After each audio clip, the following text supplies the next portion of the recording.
Hi, this is Brian Schiff with Functionally Fit. In this call, I'm going to demonstrate a bottoms-up kettlebell reverse lunge. This activity is really good for those that you want to improve contralateral hip and shoulder stability. It'll allow them to work on balance, integrated stability through the shoulder, torso, hips. I like this one a lot for my overhead athletes or people that are really struggling with dynamic joint stability in the shoulder. To begin, we'll stand with the feet shoulder width apart.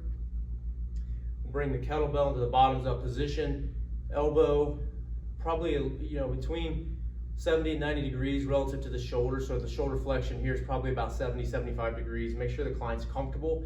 You want to have good stability. So make sure that the weight is sufficient where they have to work to control it, but it's not so much where the focus of the exercise has to just be on that.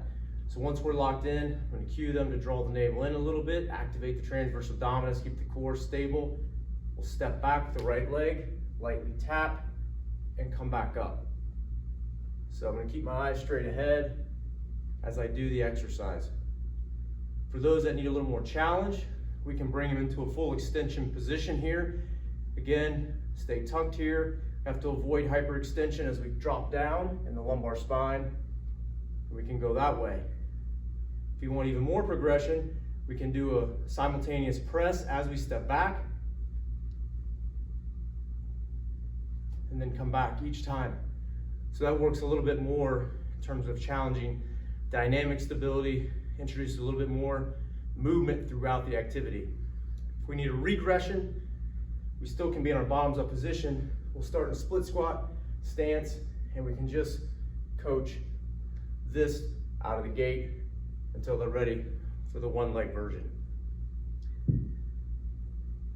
You want to focus on a slow, steady cadence, really maintaining the body in an upright position, no side to side sway, avoiding hyperextension in the lumbar spine, and really looking for the shoulders to stay stable. It's okay if they move up and down a little in terms of the shoulder flexion, although we'd love it to be stationary.